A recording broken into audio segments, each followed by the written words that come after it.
Who's ready for round two?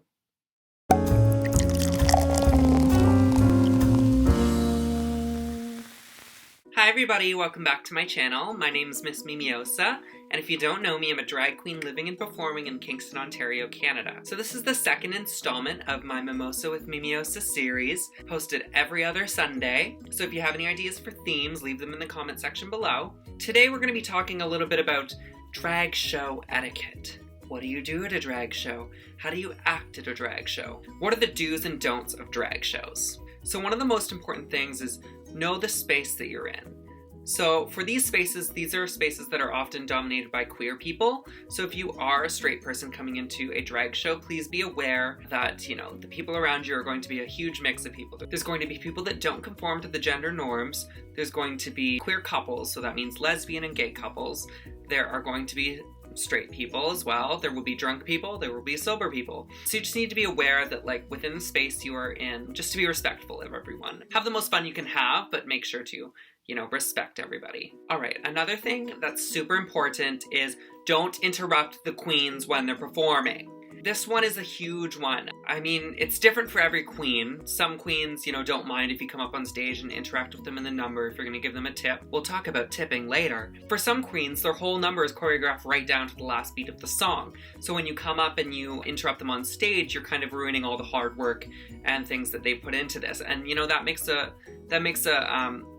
the show not as quality as it would have been if they were able to do their number the way that they had planned it. That being said, many queens usually have one number within the show where they expect and they include and encourage audience participation. So, sit patiently and maybe I'll pick on you. The next thing, if you're gonna challenge the MC of the night, just be ready to be read. You want to talk about reading? So lots of audience members will kind of try and be funnier than the host. So, if a drag queen is saying, "You're so ugly," that's such a bad read. Can you tell I'm not good at hosting? If a drag queen's having a conversation with you and they're reading you, don't try and read them back. Don't try and be funnier than them. This is their job. They're here to entertain everybody.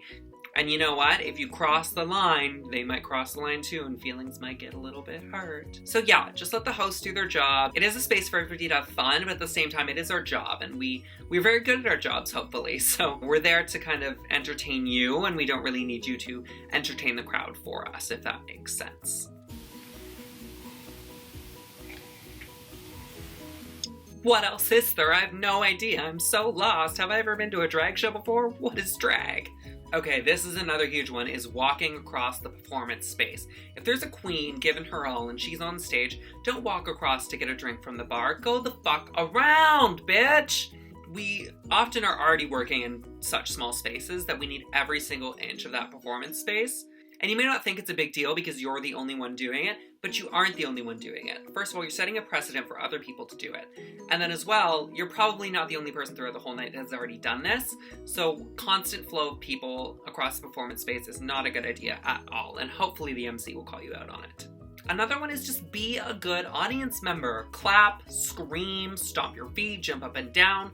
Even if you didn't like the number, give us a clap, give us something. Just because, it really encourages us to help us go on, and, it also gives you a better show. If we hear clapping and we're hearing the audience loving it, we're more inclined to go harder for the next number. So, even if you don't like the number, do a little clap, a little snap or something just to keep us alive. We need applause to live. Another one concerning the MC is if she comes up to you, engage with her. Like I said, don't try and be funnier than her, but if she comes up to you and she's like, "How are you doing tonight?" Don't go, "I'm okay." Say, "I'm having a great time. Thank you so much for asking."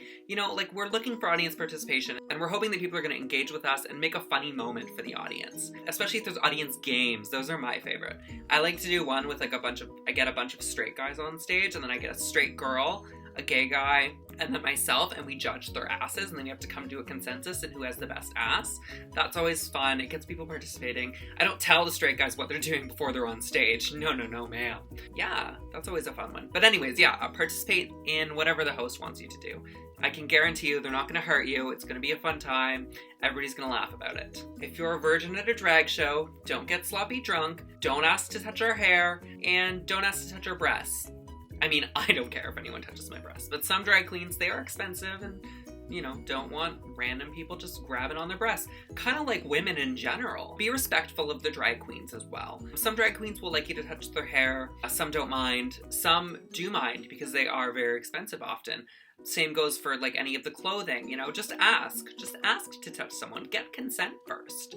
And be polite to the queens. The queen on stage might be reading your ass or reading the audience or whatnot, but that doesn't necessarily mean that they want you to come up to them and, be like, hey bitch, like your wig's a piece of shit. Because sometimes that can be misinterpreted, especially if you're drunk and I'm drunk. And then you've not made a friend, you've made an enemy. And you don't want to see me when I'm angry, bitch. Drink, for the love of God, drink a damn alcoholic beverage or two. It makes the whole night better for me. It makes the whole night better for you. Everybody has a much better time if everybody's on the same level of drunk. I mean, I'm usually way, way out there, but I mean, for the rest of the audience, getting 1 or 2 drinks in to you before the show or during the show just makes everything a lot better. I swear. Oh, as well, don't order drinks during the performance. Try to order them during intermission or after the performance. It's just a little bit rude and makes it seem like, you don't want to watch this performer if you leave halfway through it to go get a drink from the bar. As well, don't be chatting with your friends throughout someone's entire performance. It's not respectful. I guess there's different etiquette for different venues as well. Like, I usually perform in a huge venue hall and everybody sits down and it's like that kind of thing. Whereas if you're in a club, obviously you can talk. And it'd be great if you watched the queens on stage when they were doing their thing.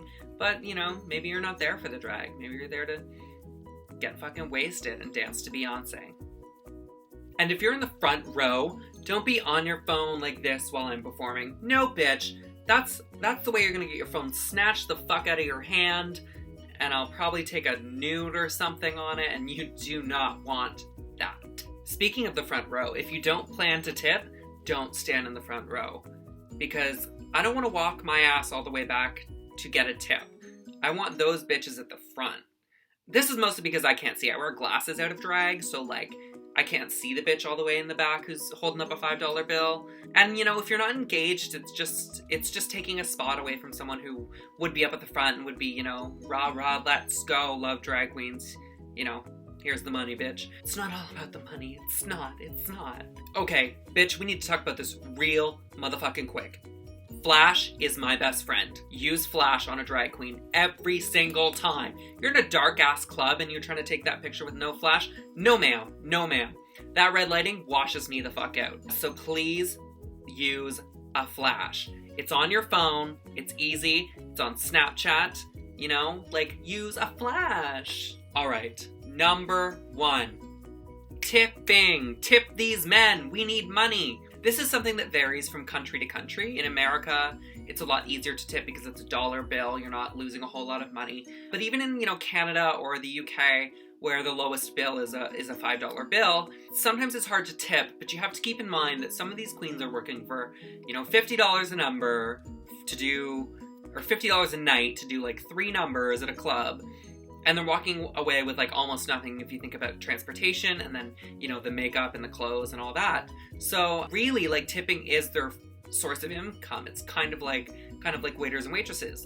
That's how they make their money. So keep that in mind. And, if you like a girl's performance, tip her. You don't have to tip if you don't enjoy the number, but, we understand you're paying a door price and, sometimes it's already pretty steep. But it is a huge way to kind of, first of all, make our numbers better because we're getting that recognition and we're understanding that, oh, people are tipping me. That means I'm doing well. So I can do this again and do it better and make more tips. What it also does is allows us to better our drag. Drag is very expensive. So, $50 once a night every month is definitely not enough to support drag at all a wig. A wig like this can cost upwards of $300. So keep those things in mind. Another thing with tips is don't make them too difficult to get. Don't put your tip all the way down your bra or don't put the tip in your underwear. Some queens don't even like it when you put the tip in your mouth and you get them to take it out of your mouth. I don't mind that, but each queen is different. So, just gauge the situation, see how they respond to other tippers. I think the regular etiquette is to kind of take the bill, hold it out, they grab it, and then, you're on your way. Some queens will bring you up on stage after you tip them. That's their thing. I honestly don't mind Most of the time when people come up to give me a tip and come onto the stage with me, the only thing is like I said, if I'm doing a choreographed number, then, you know, I have my beats ready and waiting, and, you know, if that's interrupted, it kind of throws off the rest of the number and you can't really get back into it. Yeah, I only do like one choreographed number every 3 years, so yeah, if you like a performance, tip a bitch. Tip a bitch 1, tip a bitch 5, buy a bitch a drink.